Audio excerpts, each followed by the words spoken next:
Good morning, world. Cece here. Lately, I've been doing a lot of thinking about life, and honestly, a lot of thinking about myself. And I've realized something that's kind of interesting. From the outside, some people probably think I'm stepping back from life a little bit. I'm not in the office 10 hours a day anymore. I'm not constantly chasing the next thing.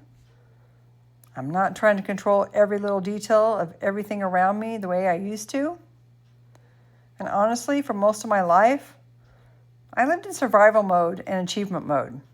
Work, responsibility, pressure, solving problems, taking care of people, constantly moving, constantly doing. And somewhere along the way, I think I forgot to just experience my own life. Now, don't get me wrong, I still work, I still have responsibilities, and I still have bills to pay. This isn't about running away from reality. But I think there's a difference between living your life and constantly reacting to it. And I think a lot of us spend years on autopilot without even realizing it. We wake up, we stress, we react, rush, we play the same emotional patterns. We carry old pain into new situations. We let people trigger us. My personal favorite. Not. We stay busy enough that we never really slow down long enough to ask ourselves, what actually matters to me? And sometimes life has a way of forcing us to question that. For me, life definitely did.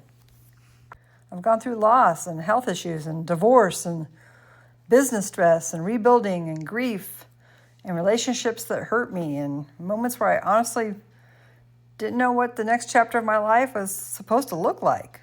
And for years, I thought strength meant holding everything together, controlling the outcomes, fixing the problems, protecting people, pushing harder, working more, holding on tighter. But life eventually humbled me enough to realize something really important. Some things break anyway. Some people leave anyway.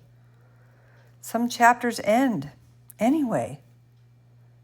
And maybe real strength isn't controlling life. Maybe real strength is learning how to stay open-hearted while living it. Because honestly, some of the hardest seasons of my life ended up waking me up the most. Not because pain is wonderful. Not because I wished hard things on anybody, but because sometimes when life strips away enough noise, you finally start hearing yourself again.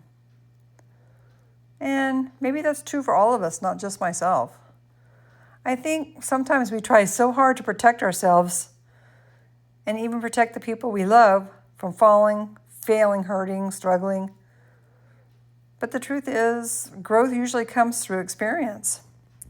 Through those mistakes and heartbreak and rebuilding and uncertainty and through learning what truly matters.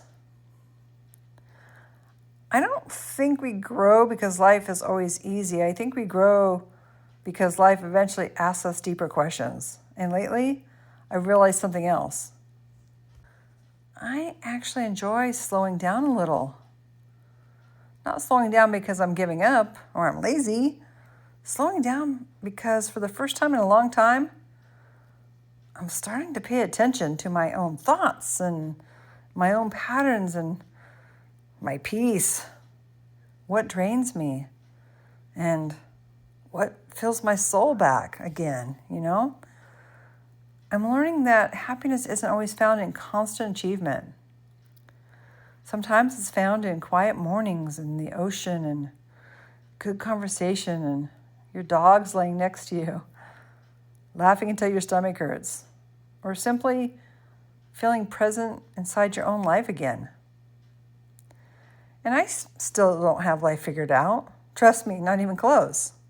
But I think that's the beautiful part of being human. Maybe we're not here to become perfect. Maybe we're here to become aware, more awake, more intentional, and more connected to ourselves and each other. And maybe if we've been feeling disconnected lately or exhausted, or like you've been carrying the weight of the world for too long. You know, I've said this before. You're not broken. Maybe life is just asking you to wake up a little more consciously inside of it. Because from the outside, some people may think I'm stepping back. But honestly, after years of surviving and pushing and controlling and rebuilding and grieving and trying to hold everything together, I don't think I'm running from life anymore. I think I'm finally trying to wake up inside of it. And maybe some of you are too. That is my hope anyway. So as usual, take care of your mind, and the rest has a better chance of falling into place. Until next time, this is Cece, and this is Cece Talks Live, real talk, real life.